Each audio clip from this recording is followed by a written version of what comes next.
Hi everyone, it's Don and I hope you're having a fantastic day. Well, I have an update on the Royal Caribbean's Radiance of the Seas. Yeah, it's had to cancel another cruise, but that leaves questions again.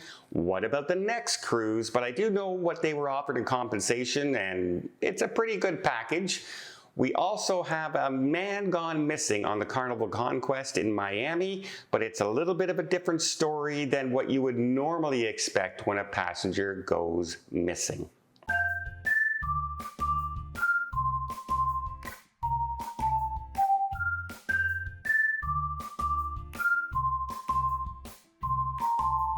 So normally when a passenger goes missing, you immediately think man overboard, right? Well, unfortunately, or fortunately, and I guess you could word it, the man has gone missing around 7 a.m. according to his flatmate, the person who is staying in his cabin, that he saw him around 7 a.m. Now, other people saw him the night before and not that day in the morning.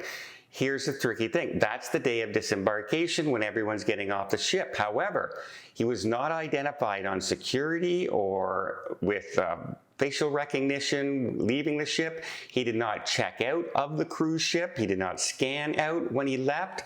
They did a ship-wide search. Could not find the gentleman. His name is Kevin McGrath. He's about 26 years old. And they could not find him on the ship. They had no recognition of him getting anywhere off the port. They even sent out a Coast Guard helicopter and that to look through the waters in Miami to see if he had fallen overboard in the morning or something.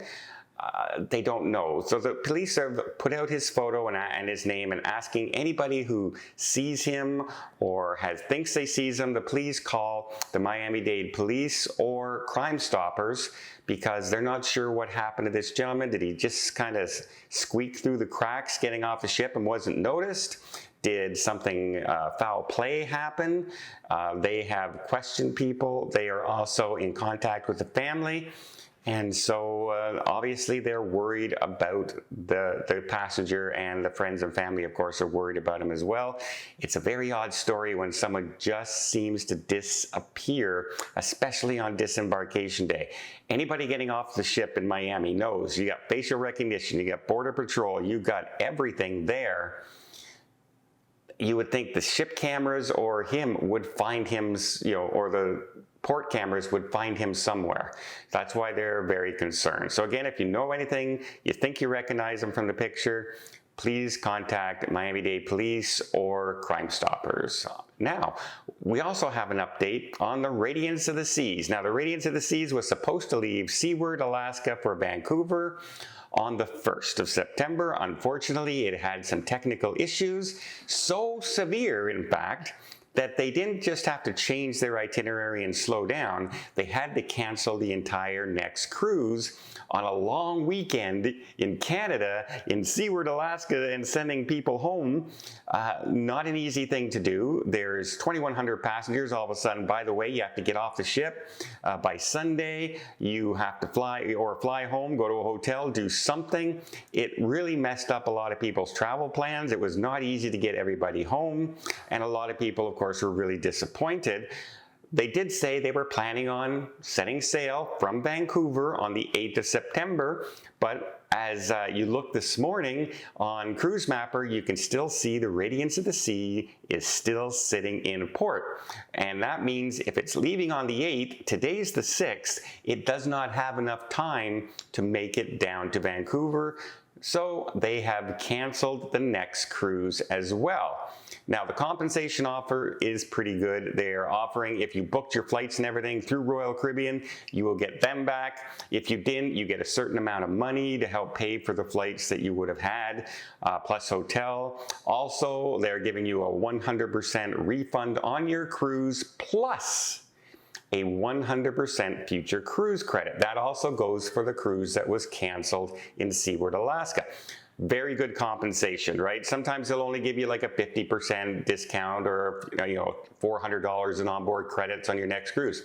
Royal Caribbean did a really good job here. It's something that just happens, like ship breaks down, engine problems. They're kind of keeping hush-hush about what the problem is. You know, it could be anything from they're having, you know, some kind of problem with the engine, or maybe they ran into something underneath and it did something damage to the ship itself, the ANSI pods. Who knows? They're keeping very hush-hush about it, but I was very glad to see that compensation offer because it's a very fair compensation. Now, the big question though, the big question I have for you is, what do you do if you're one of the people who booked a back-to-back from Vancouver?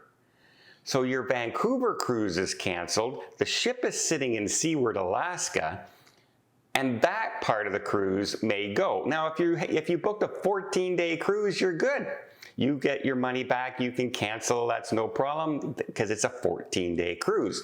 But if you book 2 individual bookings, a 7-day northbound and then a 7-day southbound, well, a 7-day southbound is still going, but the ship is still broken down. You're kind of between a rock and a hard place now, because chances are they will get it fixed by then. It doesn't have anywhere to travel, so they have a full 10 days to get that ship repaired and ready. However, if it's a really severe problem and they can't get it fixed and they cancel the next cruise, and now you've changed your flights and everything to be flying to Seaward, Alaska instead of Vancouver, you're kind of in that limbo zone. Now, if you booked a back-to-back, you may be able to contact Royal Caribbean and say, look, I booked back-to-back, the first cruise isn't going.